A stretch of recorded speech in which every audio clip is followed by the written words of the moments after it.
Are you a businesswoman who is finding it challenging to get your ideas across and make a point? Welcome to Speakers Who Get Results with Elizabeth Bachman, a podcast dedicated to helping women get the visibility they want, whether making a speech or talking in a meeting. Every week, get valuable lessons from Elizabeth or learn from her roundtable conversations with experts and speakers on how to make a difference, not just a point. On to the show with your host, Elizabeth Bachman. Hello, and welcome to Speakers Who Get Results. I'm Elizabeth Bachman, your host, and this is the podcast where we interview experts from around the world on topics such as leadership, visibility, presentation skills, and communication challenges. Before we begin, I'd like to invite you to see where your presentation skills stack up by taking our free 4-minute assessment at speakforresultsquiz.com. That's www.speakforresultsquiz.com. And that's where you can find out where your presentation skills are strong and where you might need a little bit of support to get the recognition and the results that you want.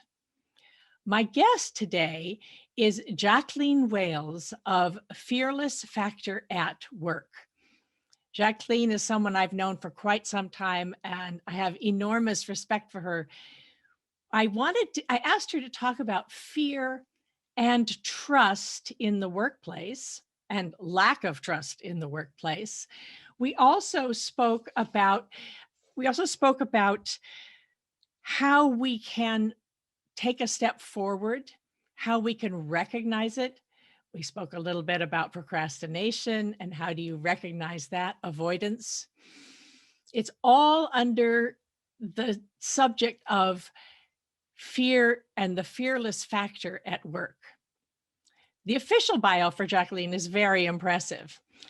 She has explored human behavior and asked tough questions to discover hard truths for more than 35 years.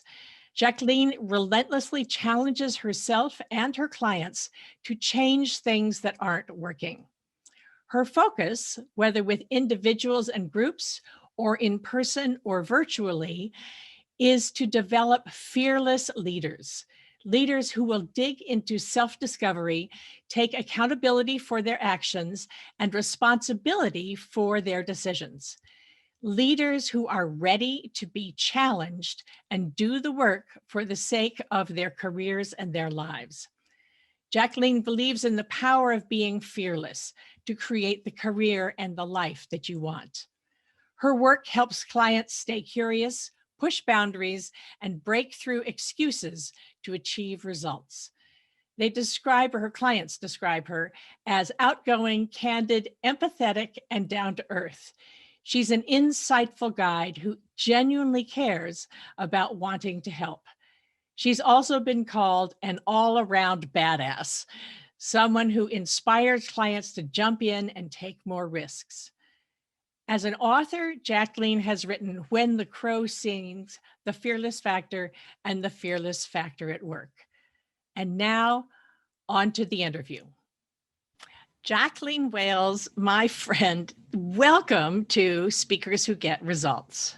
It's great to be here, Elizabeth. Thanks for having me. Oh, well, it's so much fun. I go to you for naughty questions often. I mean, N-O-T-T-Y, so K-N-O-T-T-Y, difficult questions often. You're one of the people that I consult to say, how do I think about this? So before we get into fear and trust or lack of trust and all of that, let me ask what I ask all my guests, which is, if you could interview anybody who's not necessarily with us or not necessarily reachable, who would it be? What would you ask them? And who should be listening? That's a great question.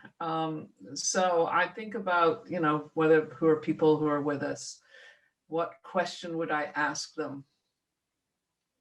The first person that came to mind for me was Joseph Campbell. I have been a great admirer of his work and his whole and idea. for our international listeners, let's tell us who he was. He was an American philosopher, and he wrote many, many books on mythology and the underpinnings of mythology and how it impacts us as human beings. And I've found his work to be fascinating. And I do know somebody who's had a conversation with Joseph Campbell, and he rambles.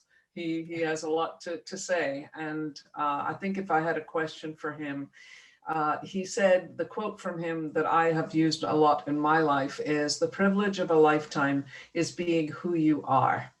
And I would like to know from him, what does that really mean when we talk about the privilege of being who you are? Because so many people have a hard time defining who they are. And it's for many, it's a lifetime struggle and it's a lifetime search.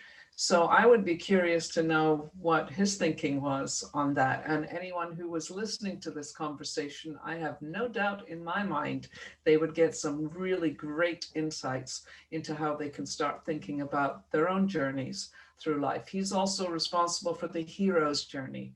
He talks about we go on a quest. And so the privilege of a lifetime of being who you are is your quest. And I can hear him, responding in similar terms to that. So that would be my take on that very big question that you just asked. Well, I think that'd be great fun to have that too. So great fun to hear that. We've been talking, you're an expert in the fearless factor. Can you tell us, please, the definition of the fearless factor? What is the fearless factor? So being fearless is not the absence of fear. I'll start right there. It is not the absence of fear, but it's having the courage to take the next step. And it's really as simple as that. Being fearless is the courage to take the next step. And so many people get stuck because they don't take the next step, or they find all kinds of excuses as to why they're not taking the next step.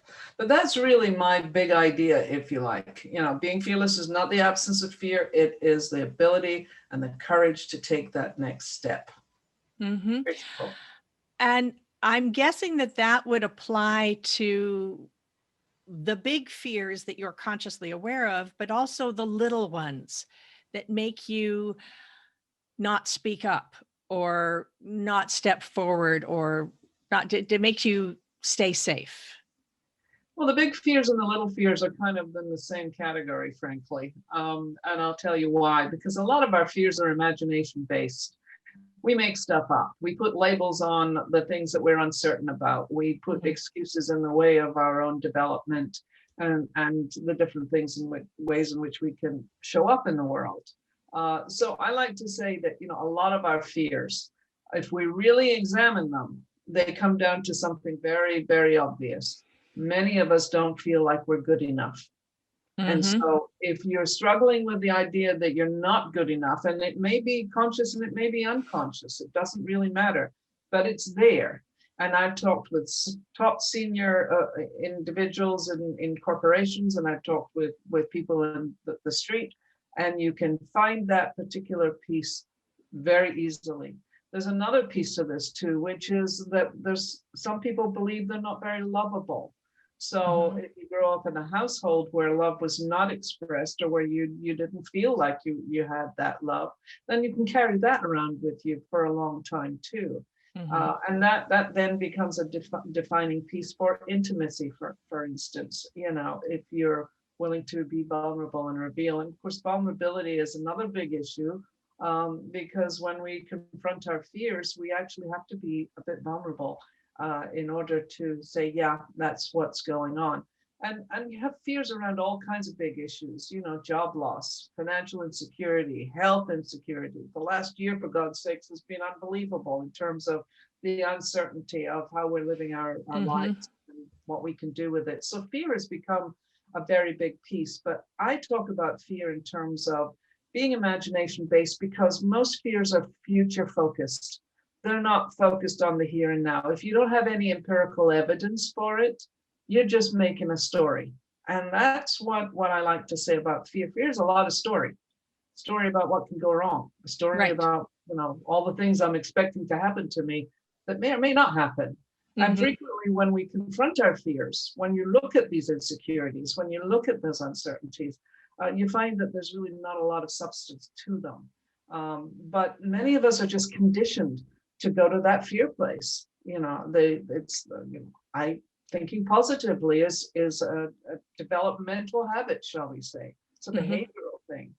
And too many times we get caught up in that negative dialogue that is what I call the yada yada radio.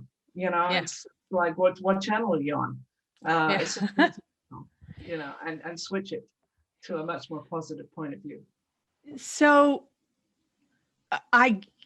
it is clear that people need to understand where fear shows up in their lives.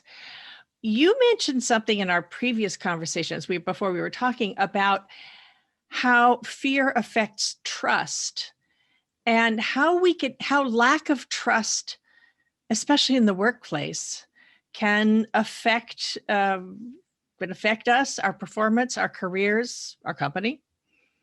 Can you elaborate on that a little bit?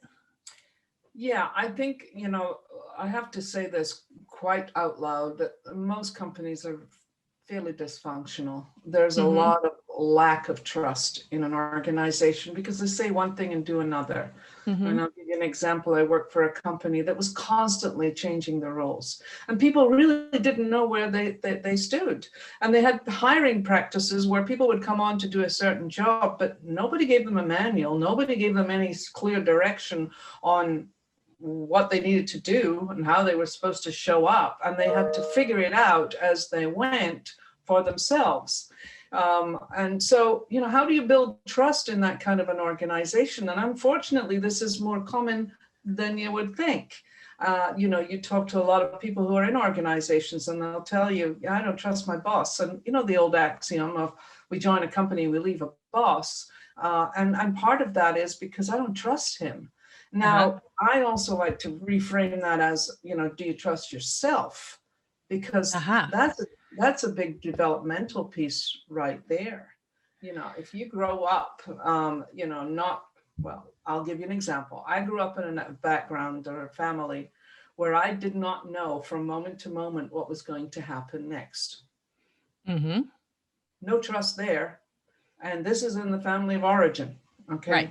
Right. So then what happens is I developed this pattern of not trusting myself, not trusting my decisions, not trusting my ability to handle things, not trusting, the core of who I am, because the trusting yourself piece is really tied into confidence. Do I believe in me? Do I believe in my capabilities? Do I believe that I'm credible? All of those types of thinking. And there's a trust piece attached to that right there. But here's what I say about leaders. If leaders don't trust themselves, how do they expect other people to trust them? Because again, inconsistencies is what builds a deep distrust.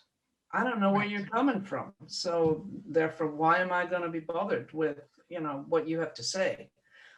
You lose the respect piece too, which is another side of trust. If I trust you, I trust that you're going to have my best interests at heart.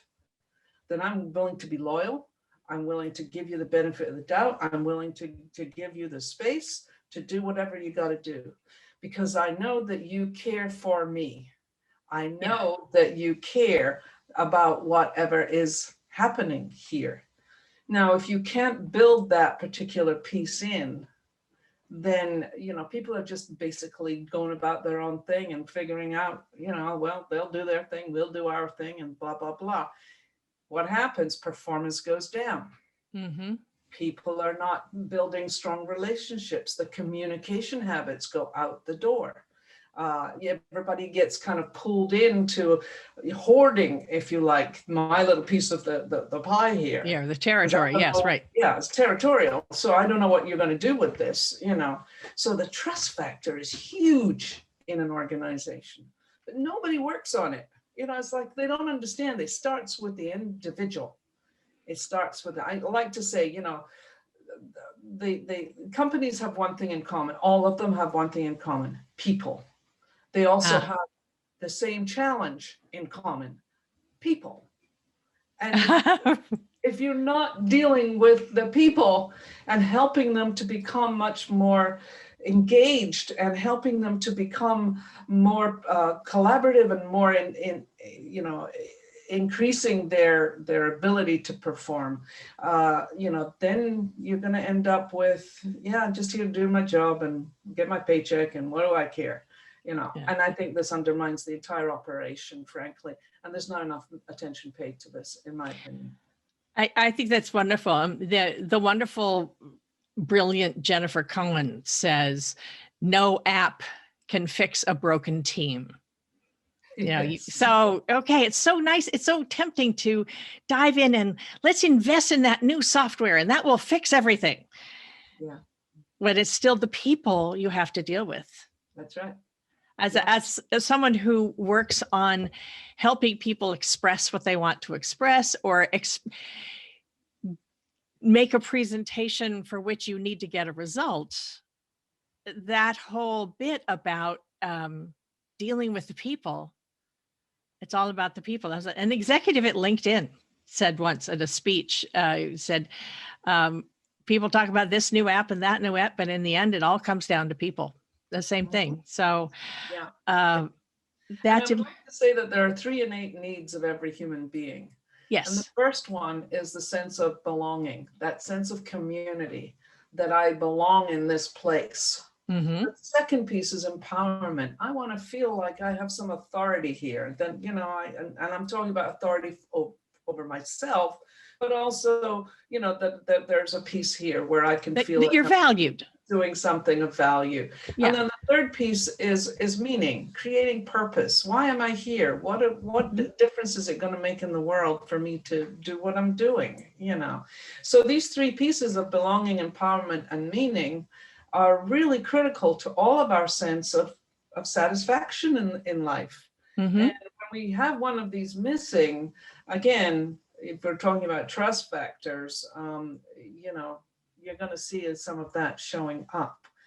So, Jacqueline, this is all fascinating. How do we notice when we're in the middle of the fear, and how do we recognize when we're caught in it and know what to do next? Well, one of the ways in which I work with my individuals in companies in general is I do these 360 behavioral assessments. And we're looking at specific types of behaviors, whether it's passive aggressive or aggressive defensive or constructive. And clearly we want to drive more constructive behaviors. But what I find is that, and these are scientifically measured. And so when I look at the specifics of the behaviors, I frequently find underneath it, there's some fear-based stuff. Mm-hmm. So for instance, in the workplace, you'll find a lot of perfectionists.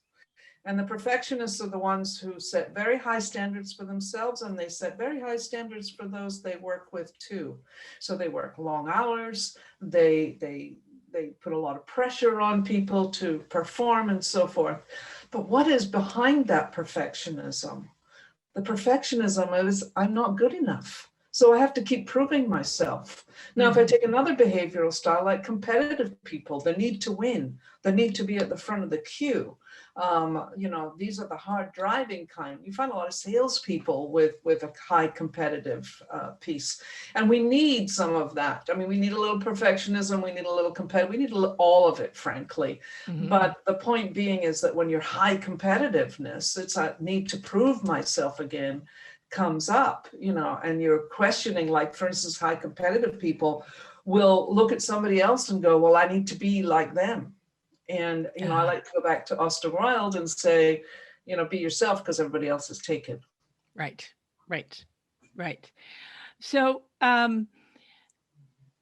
can we recognize, if we're beginning to act from fear instead of from a better, more useful place?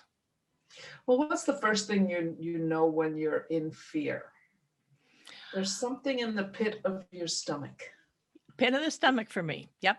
It's the stomach for most people. You get this, oh, I'm not sure I really want to go there. And then the yada yada starts up in your head. You'll find all kinds of excuses why you can't go there. And you can run a whole list, a whole litany of things that are getting in the way of that. Well, and it's also the little ones. I find, for me particular, I am a super procrastinator. I'm really good at procrastinating, and I have to set up all sorts of accountability partners and things to get me to finish things, because I'm really good at doing 80% and then it's not interesting, so I never finish the 20%. So there's also a fear that goes into avoidance, where I'm just not going to think about that. Any tips on recognizing that? It's something I've been working on for years. You're already recognizing it. I mean, you're very clear that you have some habits that are not working for you, which is, your procrastination and avoidance. So as a coach, my job is always to say, so what's that about for you? What do you think that's about for you? And then to dig in a little bit deeper on that is to say, okay, so what are the rewards you're getting out of being a procrastinator or avoiding these things? So there's two sides to this whole thing, in terms of, what do you think that's about? And what are the rewards for this? And then only you can answer that. But I would say that if you're procrastinating a lot, maybe you are somebody who loves to live on deadlines. You work better when you're on deadlines. That's always a possibility. I can certainly see that a little bit for myself, and I'm highly productive in many, many different ways. But there are certain areas in my life that I can do much, much better on. And I know that, but I'm not going there. So then I have to look at that and go, okay, so what's that about? Where are you getting your own way with regards to this? So how can we, if we get to the point of recognizing it, clearly that's step one. Do you have any tips or suggestions for an easy little bitty step to take? Sometimes it seems like such a huge thing. So is there a step that we could take that would be a small step, but help us in a useful direction? Yeah, I mean, a lot of the time procrastination, if we take that as our subject matter, we look at that and we go, think about this in terms of it's a big project. Well, I'll get to it later. Now, what if I was just to take one tiny little piece of this, and it's going to take me 10 minutes, and I can identify that 10 minutes, then go do it. Yeah. And then, if you're talking about teeny little steps, it's like 10-minute increments. Let's say you're putting together a presentation. And the idea of putting together a presentation, like, oh God, I've got all these slides that I've got to create, and I've got to find images, and I've got to blah, blah, blah, blah, blah. Okay. So how about you just start off by agreeing with yourself that you're going to do one. You just want to do one. That's all. And then you start on that one slide. Well, frequently what happens is you get yourself excited about it. And suddenly you've got 2 or 3 or 4 or 5 going on because you're in the groove. Because it's like, writing a book. I've written 3 books in my life. And so I know that if I don't show up and do something, nothing gets done. Right. And it's the same thing for anything that comes down to procrastination. But again, what's the rewards for you in procrastinating? That's a good question. That's a very good question. This is habit. I think about habits from childhood. So, the reward for procrastination is to, I don't know, go off and eat chocolate or something. So maybe I reward myself with chocolate once I have done the thing I was putting off. Let's go back to trust and how that functions in a team. How can we notice when we are acting from fear or lack of trust? Yeah, And go then ahead. part two is then how can we address that? Okay, so how do we know when we're acting out of fear or lack of trust? Mhm. It's a very good question. What excuses are you putting in front of whatever it is that you are trying to do? And I say that because we are all very good at making excuses. I'm too busy. I've got other things to do. I've got to see somebody, or I need somebody to do this for me before I can do that. There's a lineup of things that can, stand up as very reasonable. But if it's something that really matters to you, then you get it done. If it's something that really matters to you. So if I'm feeling fearful about something, like say difficult conversations, people hate difficult conversations. Yes. I have to talk to somebody about something I'm really, really uncomfortable about. So what do you need to do?